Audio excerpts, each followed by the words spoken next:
So welcome everyone, and this week's parsha is Vayetze, and the question that we're going to ask is, why are angels chilling on a ladder? As you can see in the picture here. And of course, what am I referring to? Ladder. Jacob's dream. Jacob's dream, right? So let's read the context. We're going to use analyze the text today very carefully. So if you have a chumash, it's Bereshit chapter 28. 28. So Yaakov is on his way out of his family home. He is running away, you could say, even though the Torah says Vayetze Yaakov. And he comes to a place called Lud and has a dream. And what's in the dream? What do you remember? Angels going up and down the ladder. Okay, so Melachi Elohim, messengers of God going up and down the ladder. But before that, he actually prepares for a sleepover at that place. And the Torah uses some interesting verbs. So the Torah says, "Vayifga b'makom, vayalen sham kiva shemesh, vayikach me'avnei hamakom, vayasem merashotav, vayishkav b'makom hahu." Look at all these verbs. Vayifga, vayalen, vayikach, vayasem, vayishkav. And in the JPS, it's translated as, he came upon a certain place and stopped there for the night, for the sun had set. Taking one of the stones of that place, he put it under his head and lay down in that place. But in the JPS translation, you don't get the flavor of one of these verbs, which is kind of weird. It's a very rare verb. It's strange that the Torah would use it. Which one is it? Out of all the verbs in the Hebrew, I think it's the first one, isn't it? No. Vayifga. No, but yeah, I think Charlie, right? You said Vayifga, yeah. Vayasim is to put. That's the place the stone. That's pretty usual. But Vayifga, and they translated it, he came upon, but that's not a good translation in my opinion. Let's look at a different translation. Professor Fox translates it, and he encountered a certain place. Yeah, that's a better, and that's strange. He paga b'makom. He encountered that place. And then he spent the night there, and then he took one of the stones and lay down. So we're going to pay attention to that verb, which is weird. And where else does it appear? Okay, so then what happens? He falls asleep, and vayachalom v'hineh sulam mutzav arza v'rosho magia hashamayma v'hineh malachei Elohim olim v'yordim bo v'hineh Adonai nitzav alav vayomar ani Adonai. And in English, do I have, a volunteer to read the English? It's so small, but I'll try. And he dreamt here a ladder was set up on the earth, its top reaching the heavens. And here messengers of God were going up and down on it. And then it continues.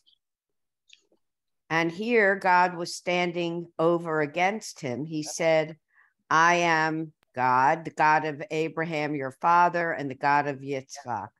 The land on which you lie, I give to you and to your seed.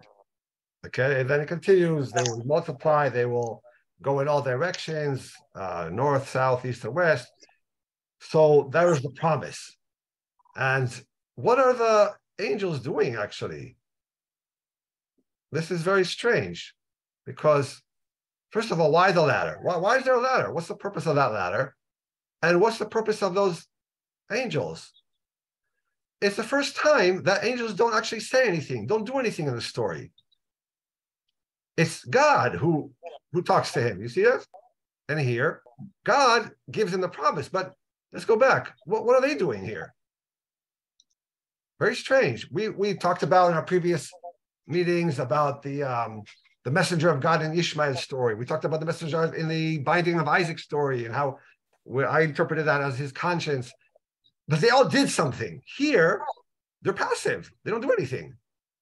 So what's the purpose? And what's the ladder for? Is it for visual effects? Is it just for drama? Or does it have a relationship to the content of the dream? To the promise that he gets? The second part here, this one. There, I'm going to make it into a big nation.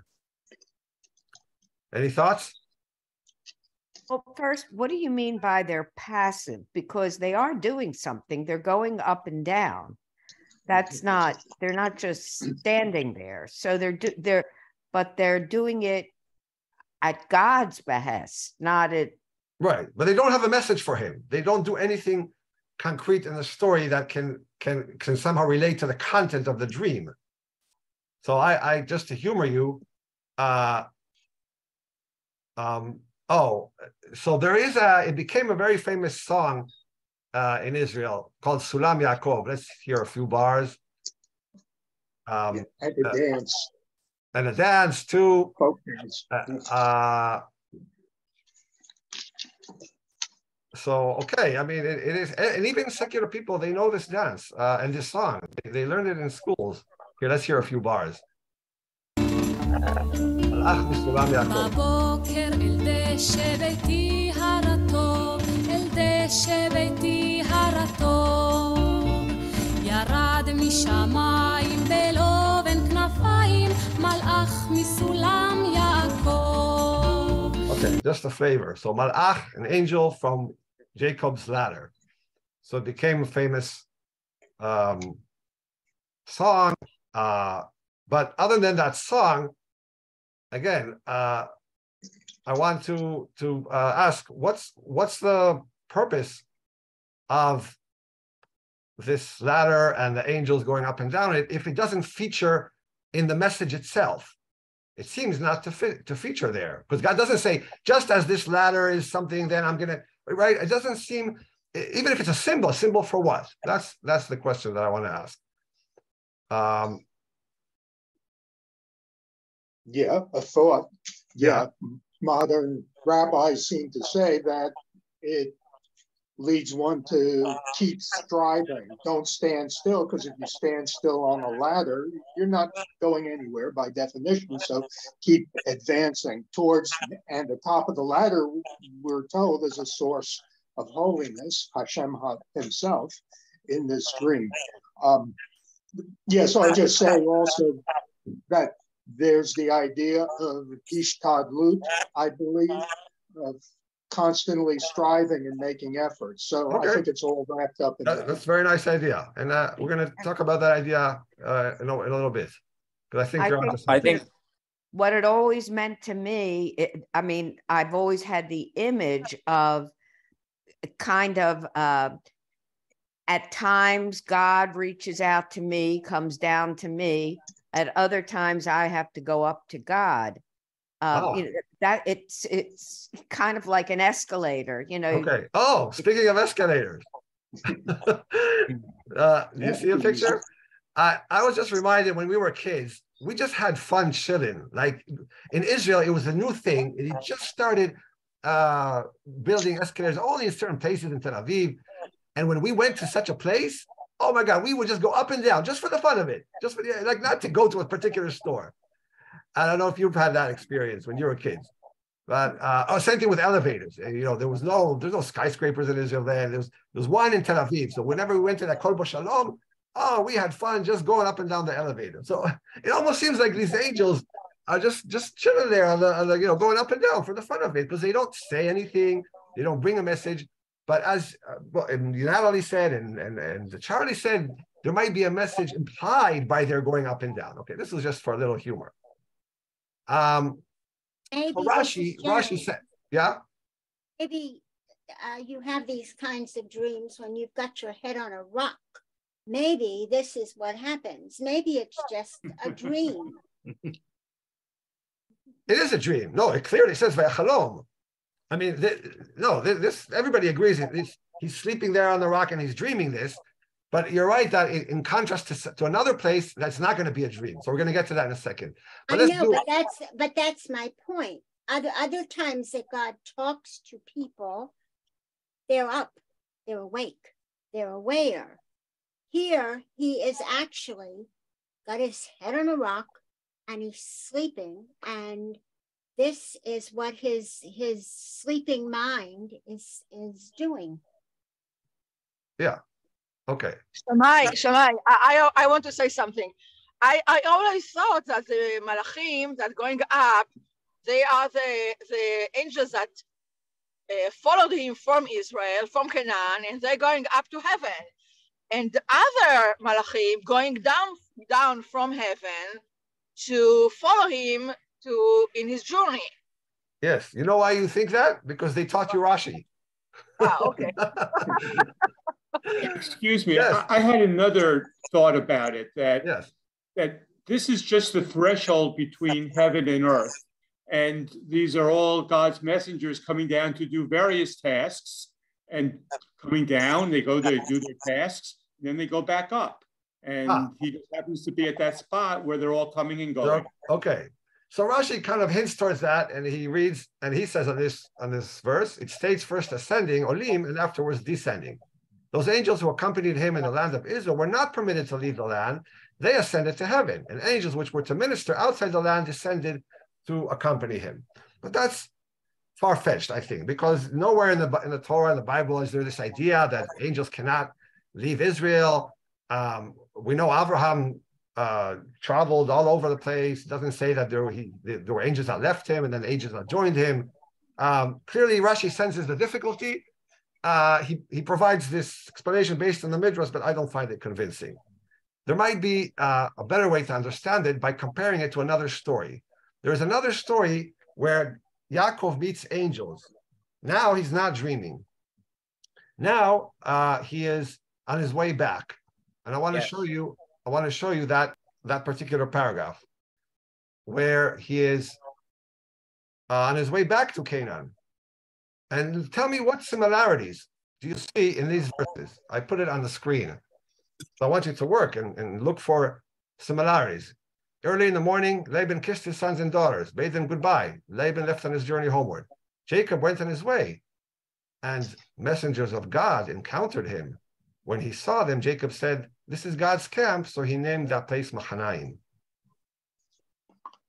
What strikes you here that's similar to that early encounter in the dream? Vayifga. The word Vayifga, the root. Vayifga, Vayifgeuvo, right here. So the same language of encountering. They were both, in this case also, Melachi Elohim. And a few more similarities. He was blessed by his father-in-law. And remember when he left for Haran, who blessed him? On his way out of the house. On his way out of the house, when he was fleeing the house, so to speak. Yitzchak. Right, Yitzchak, his father blessed him.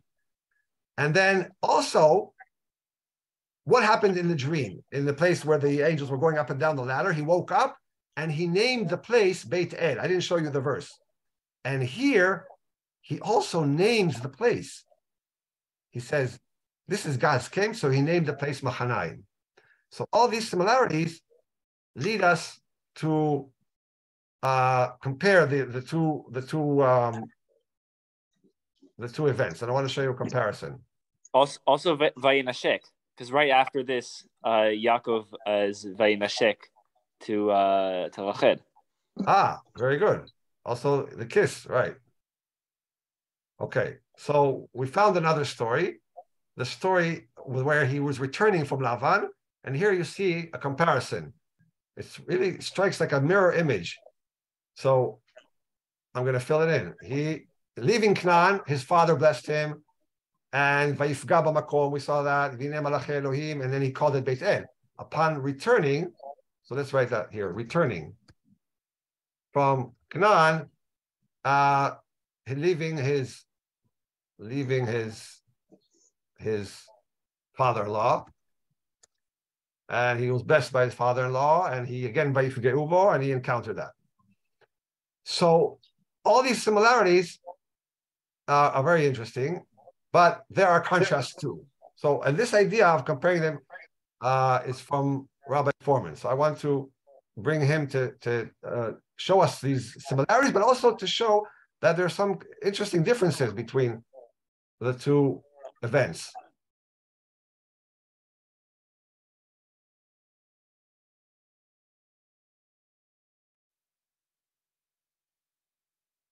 You see, there at the end of Vayetze, Yaakov is again on the road, except this time in reverse direction. He's going from Haran back to the land of Canaan. You see, at the beginning of Vayetze, Yaakov was leaving his father's house, and now at the end of Vayetze, he's leaving Lavan, his father-in-law's house. And back at the beginning of Vayetze, with that dream with the ladder, father had blessed his child and said goodbye, and now at the end of Vayetze, same kind of thing happening. Vayashkem Lavan baboker, Lavan, father-in-law, wakes up in the morning, kisses his children goodbye, Vayivarach etem, and blesses them. So as you can tell, it's kind of starting to sound, as Yogi Berra might say, like deja vu all over again.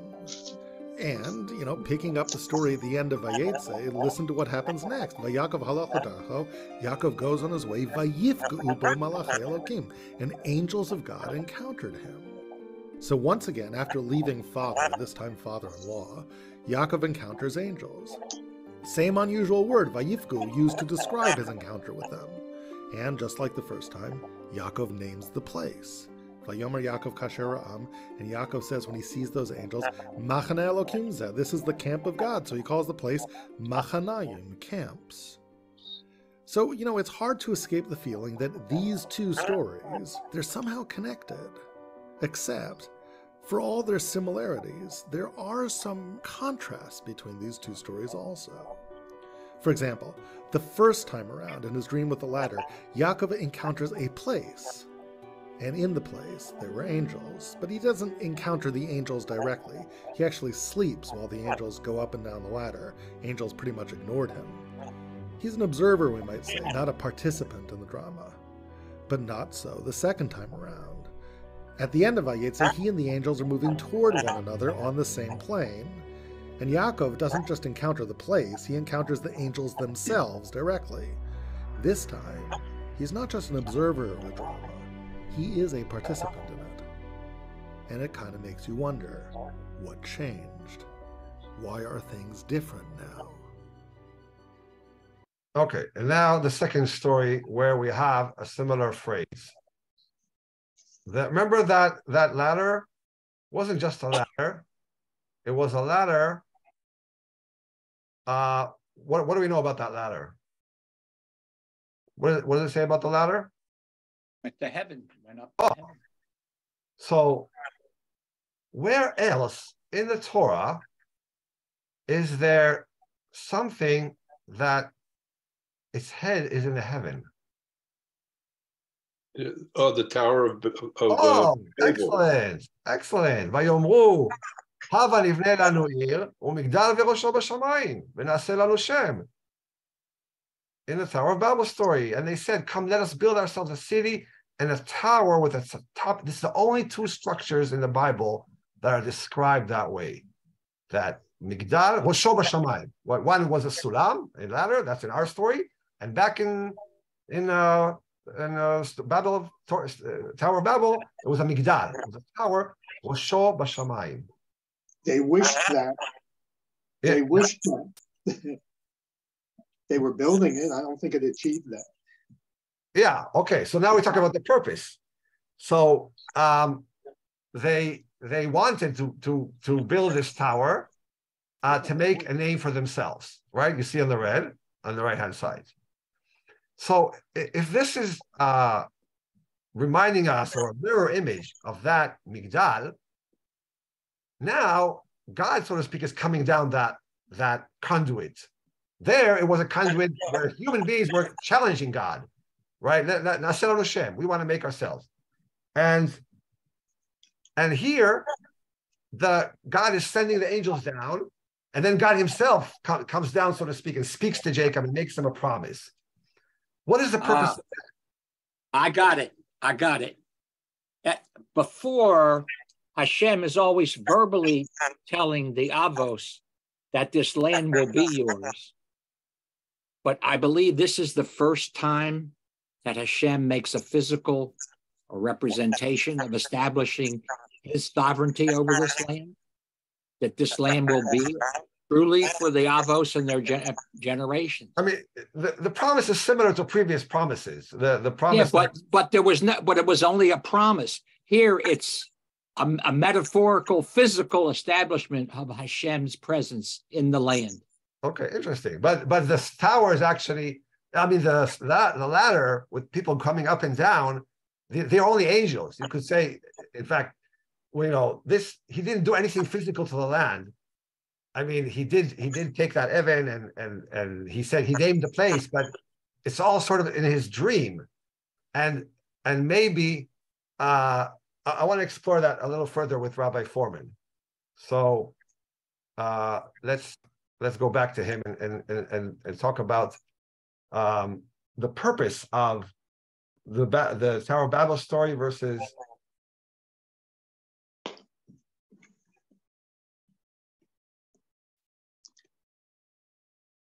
the purpose here.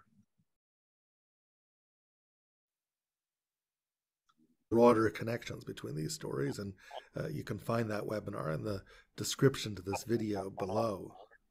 So I want to suggest to you that, in a way, the ladder may well be a kind of mirror of the tower. The tower, of course, is this great building project embarked upon by man. And the ladder, it's built by God. The tower gets condemned by God, but the ladder, seemingly the ladder is wonderful. Which brings us, of course, to the heart of the matter. For the tower and for the ladder, what was the purpose of each structure? Well, here too, maybe the tower and the ladder are actually mirrors of each other. You see, the tower, it seemed designed to help humans make a leap to the stars, so to speak, to God's realm. And that makes you sort of wonder if the tower is a way that humans imagined that they could get to the heavens. Is the ladder a vehicle through which heavenly beings, maybe even God himself, could reach the earth? You see, through the tower, people actually sought to build a name for themselves, v'naseh lanu shem, in the words of the text, which means even if they scatter, and even if their civilization suddenly disappears, still, the tower that they have built, inasmuch as it pierces the heavens, it's a great monument to them as a civilization. It's going to be their legacy. So could the ladder have an inverse purpose to that? God's domain is in the heavens, but this ladder, it's a bridge between two worlds. Could its intent be to somehow help God make a name for himself, as it were, to establish some sort of legacy for himself in our world? So such thoughts are, rather intriguing, but the question that immediately comes to mind is, how exactly would a ladder do any of those things? How would a ladder help a heavenly God make his mark, as it were, upon the earth? How would it help God establish a name here? And the answer to that might lie in the message that Yaakov receives from God in the dream. Okay, so the message seems to be that you'll have a big nation coming out of you, and your descendants will be multiple, and so on and so forth. But the ladder seems to infuse that with meaning. That it's not just that you'll be a big nation, you'll have the land.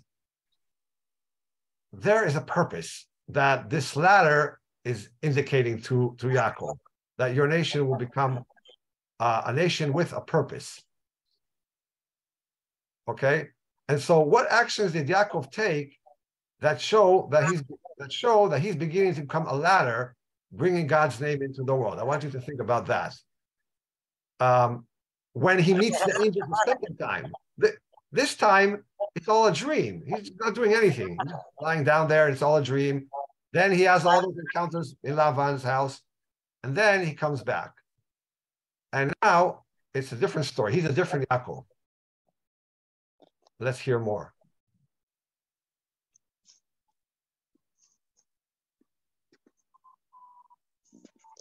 Mark upon this very physical world. How would it do that? And when would it begin to do that?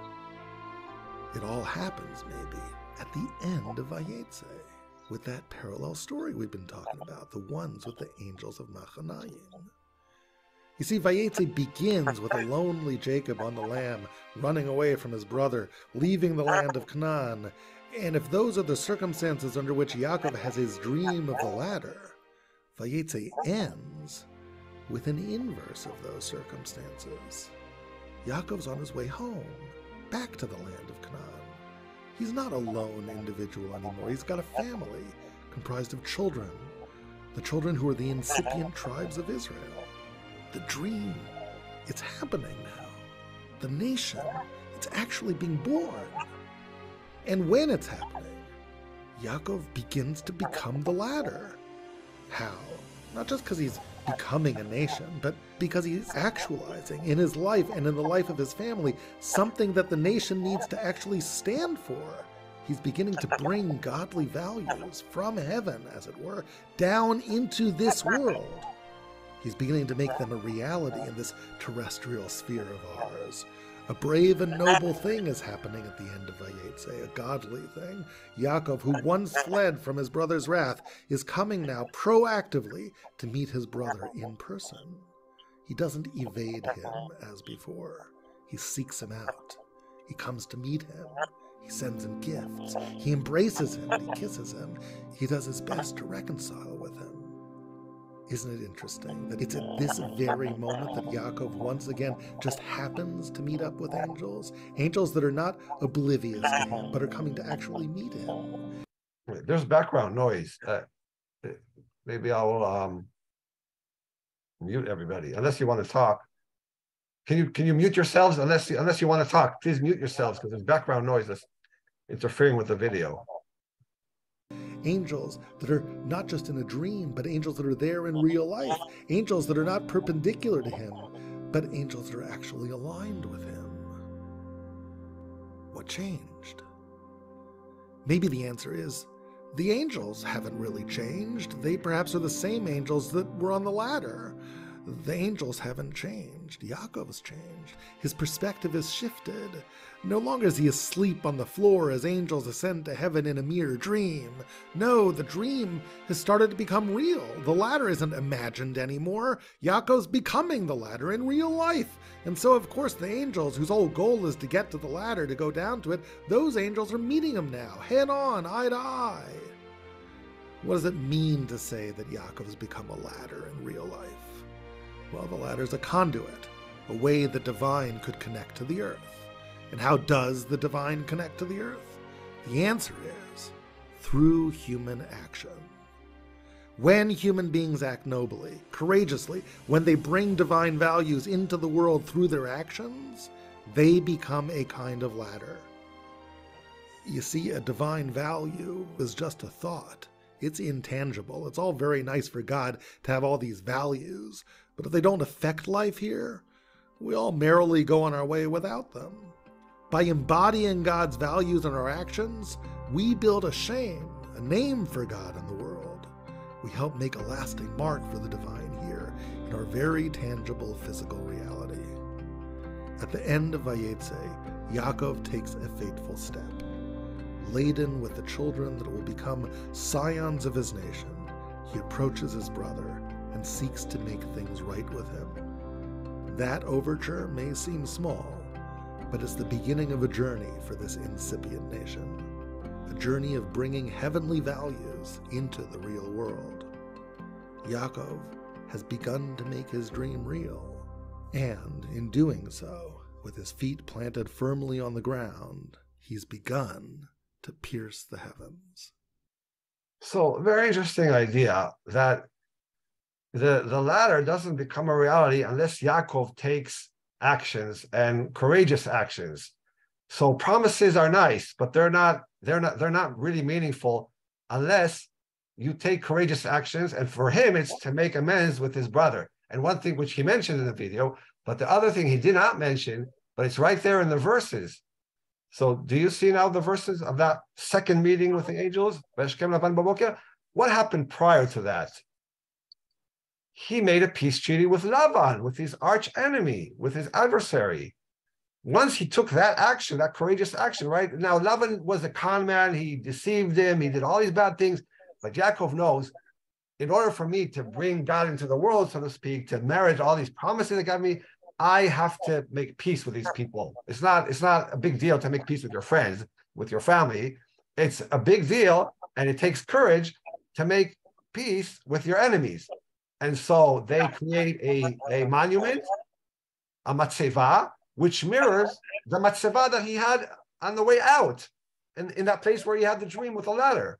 We didn't see it in the verses, but when he wakes up from the dream, the Torah tells us that he took that stone and turned it into a matzeva.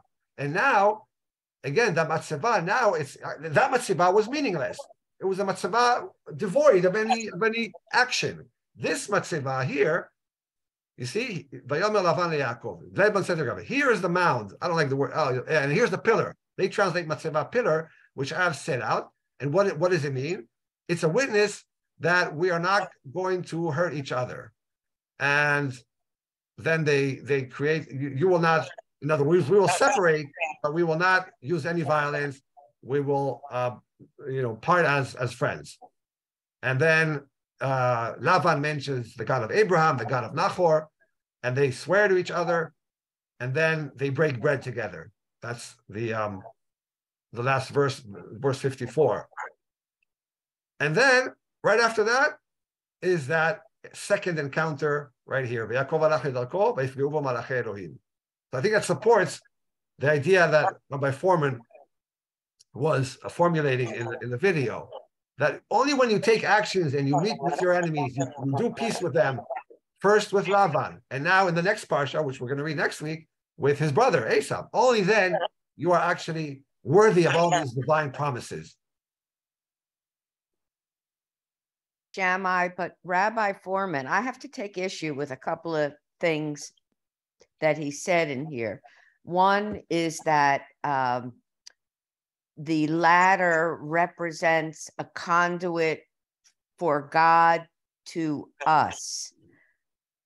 To me, it's just the opposite. God doesn't need a conduit to us. It's God. We are the one, we need the conduit. The ladder is for us to connect to God. The other thing is the mirror between the tower and the ladder. I don't see that at all. I think they're diametrically opposed. The tower is the symbol of human arrogance. There could be, and of conquest, that it's people who wanted to take the place of God. The ladder is the symbol of, like you said, the conduit, communication. Yeah, so I think he was talking more about godly values. God doesn't need to enter our world. God is God, like you say, but the values of God, they need to enter our world somehow by us taking action. And that's what he was trying to get at, that only when Yaakov takes action and is willing to take and shows that he's taking action, it's not enough to sleep on a stone and have these nice dreams. You got to take action, confront your adversary. Now you're bringing godly values into the world. So now I'm going to send back these angels to meet you and to, bless you, basically. Say this is the right way that you're going. Until now, it's just a dream. And what you said about the tower, I think he also said it's an inverse image. So it is diametrically opposed. That they were, like you say, they were trying to be arrogant, create a name for themselves in the heavens, but we have to understand the ladder as the inverse message that we need to bring the values back into our world. We don't need to go anywhere. We need to build something high.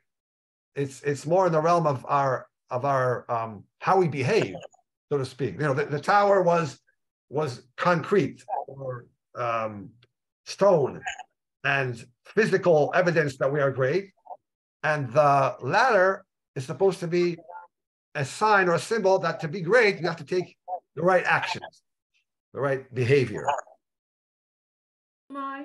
I feel like this is a theme that's echoed sort of throughout the Torah, that it's not like you can present this image of being this very good person, but if you are not taking those actions in private, so it's not like, what you show people, it's what you actually do, it's what's in your heart. Or even like on Yom Kippur, you fast all day and then you're reading, I'm not looking for sackcloth and ashes, God says. I'm looking for something right inside you. And it's the same theme, that there comes a point where you have to step up. You have to take the actions, not just present an image of taking actions, not just think about taking actions, but actually do something. Absolutely. Yeah. Yeah. I like that. And then only when Yaakov shows that he's taking those actions, that he's willing to, make amends for what he did to his brother. He's willing to. It shows him growing up. He's very immature, and then right. he grows up. And he grows up, and he's now become mature. He understands his mistakes. He's willing, and so God is sort of blessing him by sending those angels again to meet him. And now it's not a dream. Now it's a reality, as Rabbi Fohrman said, eye to eye. I like that idea. Yeah, very good. All right. Thank you all for joining us today. Thank you. Very good. Thank you.